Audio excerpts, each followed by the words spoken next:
Coming up next, it's a UFC heavyweight division collision.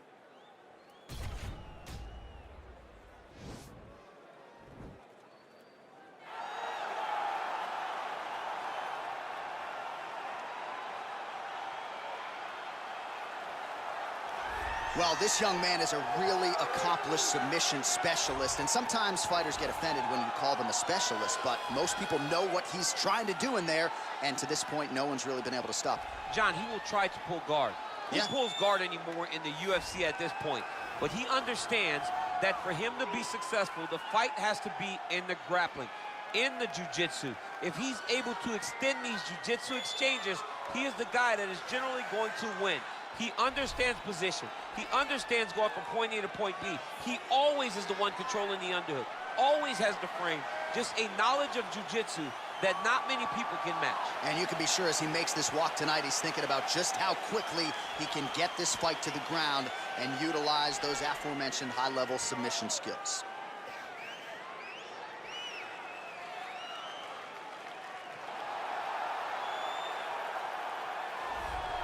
All right, here he is, the one, the only, the inimitable Kimbo Slice. No denying the power, no denying the mass appeal. When Kimbo Slice makes the walk and competes in a high-profile MMA fight, the masses tune in. Yes, they do tune in. Some of the biggest nights for UFC or any organization he's ever fought is attributed to Kimbo Slice. He has an ability to just draw people in from the internet to the octagon. Kimbo Slice is always one of the biggest stars.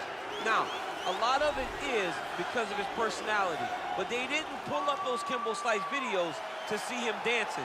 They pulled it up to see him fight, and Kimbo Slice, at his heart, at his core, is a fighter.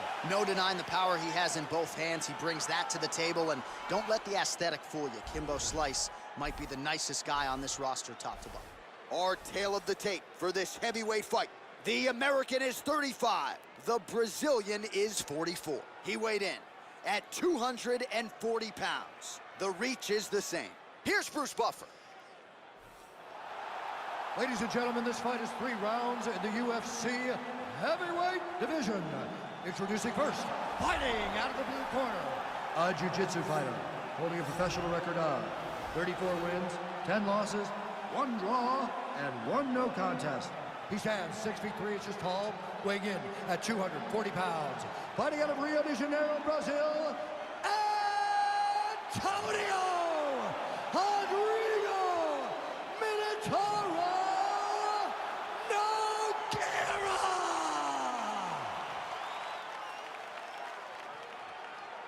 And now introducing his opponent, fighting out of the red corner, a boxer holding a professional record of 5 wins, 2 losses, and 1 no contest.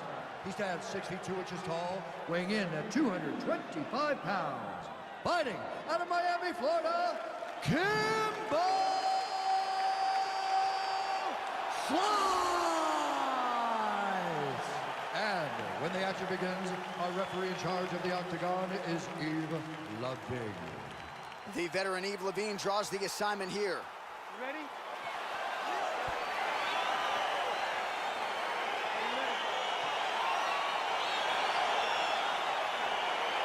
Dateline, Anaheim, California, USA. Good to have you with us inside Honda Center tonight. This has become an annual stop for the MMA leader, and there have been any number of signature performances that have gone down inside these very rings. I'm not sure any place has had more title changes than the Honda Center, especially in the heavyweight division.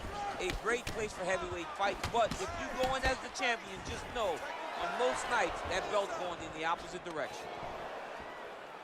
Uppercut attempt here. Nice job defensively there by Nogueria. Well, he told us on Thursday, this might just be a matter of time. Oh, wow,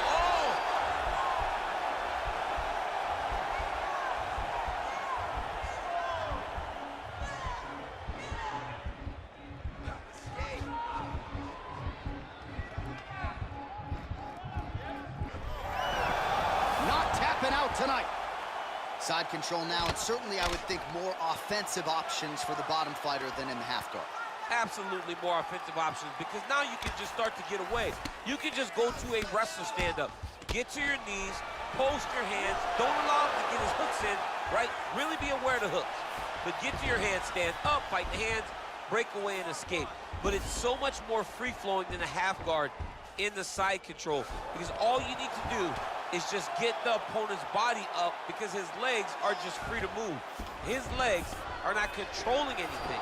His legs are just free, so you have more freedom to use yours.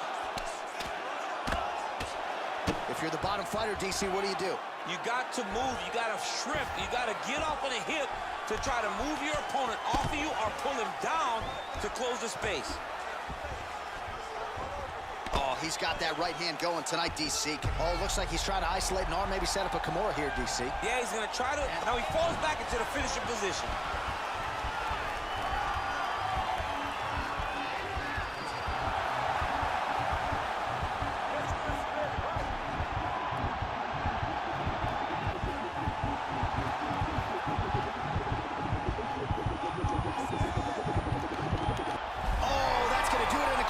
From there as he gets it done by submission. The moment he got the arm straight, he got the pressure with his hips to force his opponent to tap, and he wins the fight.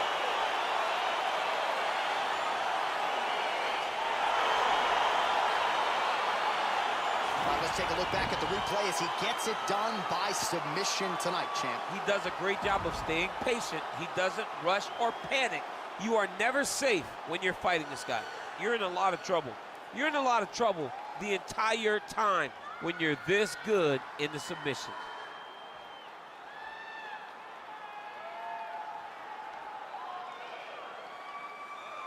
So there he is, your winner by submission. That is a finish they will likely be talking about for some time. Big win, major statement made to the rest of this division. Ladies and gentlemen, referee Levine has called a stop to this contest at 3 minutes, 44 seconds of the very first round. Declaring the winner by tap out, Antonio Minotauro Nogueria.